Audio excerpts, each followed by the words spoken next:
this week I put out a list of kind of just things that I'm doing to stay sane and stay well through this period. And I don't think that many people saw it, so I might repost it again, but I thought I'd talk about it today because I think we all need to really stick together and help each other at the moment.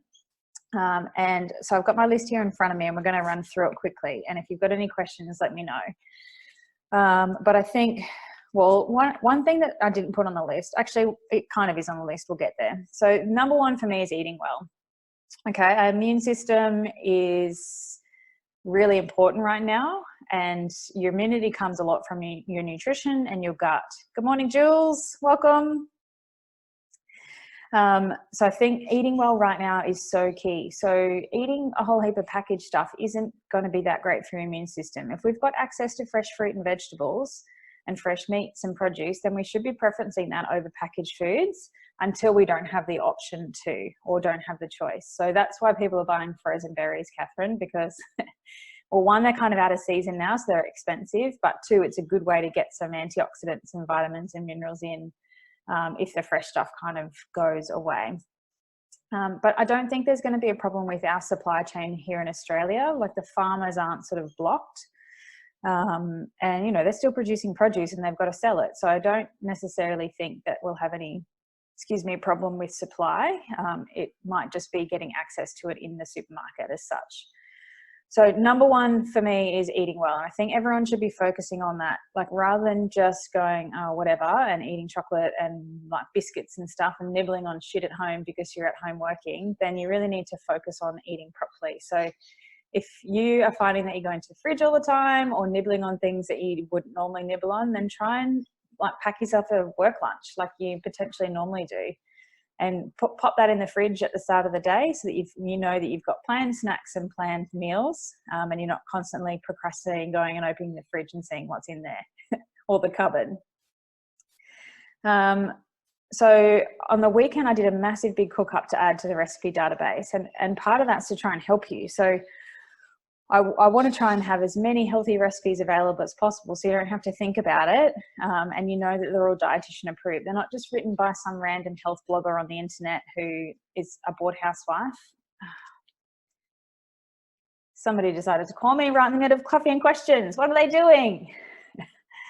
You know, I've formulated them properly so they've got enough protein. We're trying to hit lots of fruit and veggie serves and fresh foods, and then they're not very complicated. Like, I'm not a love standing in the kitchen type chef. I actually don't really enjoy cooking that much. So everything that I make is like super quick, it's super healthy and delicious at the same time, and ticks all the right boxes. So the recipe database is full of over 100 recipes like that.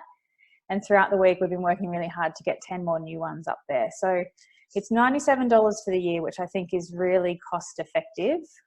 That's less than $1 a recipe. And if you knew how much time and effort and expense went into making them, then I think you'd be laughing at my face of how cheap it is.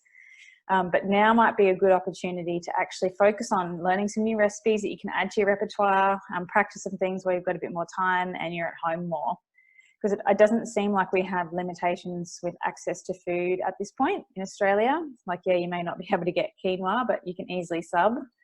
Catherine, what did you say? Does wine count as a fruit serve? No, it doesn't. Asking for a friend my ass, Catherine. Wine does not count as a fruit serve, sorry. And Carly thankfully said that the recipe database is definitely worth it. So thanks, Carly. We need you to put that all over the internet. So yeah, I'm not like, I think it's really cost effective. I think it's a good idea to do now, to start focusing on nutrition. So if you've got any questions on what's in there, like, flick me a message. There's so many things that I think would be useful. And there's also some good batch cooking recipes in there too. So things like sancho bao, there's some good curries. There's my chicken and beef burger patties, which we've always got stocked in the freezer. We've got a batch of both at the moment. So if shit does hit the fan, we've got a good healthy protein source that's delicious, ready to go in the freezer. Plus a whole heap of other things. So like, I made 2 or 3 lots of risotto on the weekend, and it turns out arborio rice is available in the shop. So that could be an easy one that you can use now as well. Catherine said she's making chicken burgers today. So good job, Catherine. We've got about 15 in our freezer, I think, just in case food goes out the window. All right, so that was number one. Number two is trying to just move daily. Like, yes, we've got restrictions around gyms are closed and pools are shut, and, you know, maybe soon we won't be able to even go bike riding. But we've got walking, we've got running, we've got home workouts. So hello, Triathlon Queensland, welcome. So you just need to be making sure that you're still moving daily. You just need to shift your routine. Be thankful that you still have a body that works, you're not sick, and try and move yourself every day. So that was number two. Number three, I think really key is having a routine. So as humans, we just thrive on routine, right? And at the moment, everyone's routine's thrown out the window and we're all in the same boat, but you need to just try and adapt and pivot really quickly and build a new routine.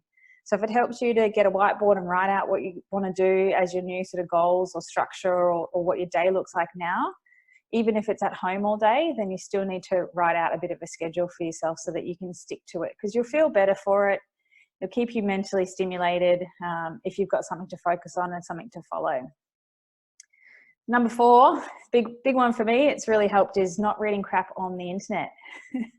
There is so much misinformation out there, and also just so much negativity and crap basically on the internet. So try and just steer clear of all of that. Like, try and follow people that are positive and keep you inspired and keep you happy, rather than reading all the doom and gloom type stuff and getting really bogged down in the details of things. So try and stop reading crap on the internet.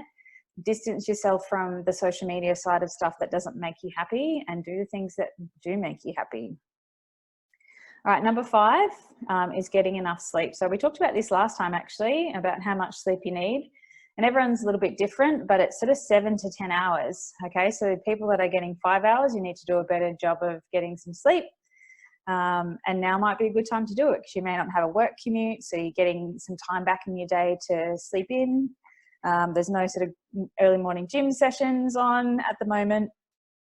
You could still get yourself up early and do some training, but there's plenty of opportunity to try and maximize your sleep at the moment. And when you don't get enough sleep, your immune system really is compromised. So making sure you really do focus on getting enough good quality sleep in every single night. So that wasn't me last night, so it'll be to bed early tonight and looking after myself today so that I don't get run down. Catherine said, oh, and sub for pearl couscous, it was all gone. So just use normal couscous if they've got normal couscous. I know, actually, do they have, I don't think they have Aldi where you are, but Aldi seems to have heaps of food. It's like people don't necessarily shop at Aldi, or they're doing a better job of restocking, but we went to Aldi last weekend for the cooking day and they had everything that we needed. All right, so that was number five. Get enough sleep. Nope, no Aldi. Sorry, Catherine. I don't know. Maybe just try normal couscous or switch to brown rice. Or you could also do, if you're making tagine, which you might be, which is also in the recipe database, then just use more sweet potato or something. And Woolies and Coles suck. Yep, no comment. All right, so number five is sleep. Number six is help each other. So now more than ever, we need to stick together and not be assholes. Like, try and, you know, do something to help somebody else out at a socially distant, like, location. But support your local cafe or restaurant who might be struggling. I know a whole heap of chefs that are without work at the moment. Like, if your gym has gone online, like, purchase their online training program instead of your weekly membership. Try and buy gift vouchers for places and just support local businesses. Like, we're all struggling. I've had 1 million clients cancel at the moment. So if your income is not affected or you're not that bad, then really try and help people that might be. So think about all the PTs out there that just don't have work at the moment, or my massage therapist is got no work. So potentially, like, buy a gift voucher to use when we can get out and about and do things again. Like, try and still support things rather than just pulling the pin on everything if you're not affected personally or not affected too badly, because there's people out there that are way worse than you. So yeah, supporting local businesses, supporting local as much as you can, and trying to help the little guys rather than just feeding the big guys that are going to be fine through this. All right, and then number seven, This might be why the reach wasn't very good, because I swore a little bit, but I just said don't be a dick and actually social distance. It's probably why the reach didn't go very far. But, you know, if the government recommendations are actually do something, then please do it. The amount of people out and about at the moment is just crazy. So you might be okay, but think about all the other people that it might affect. So like the elderly, people, anyone over sort of 65, who like young people might be living at home with their parents who are at risk. So we just need to try and actually social distance, follow instructions to try and squash this thing so that we don't lose too many more people.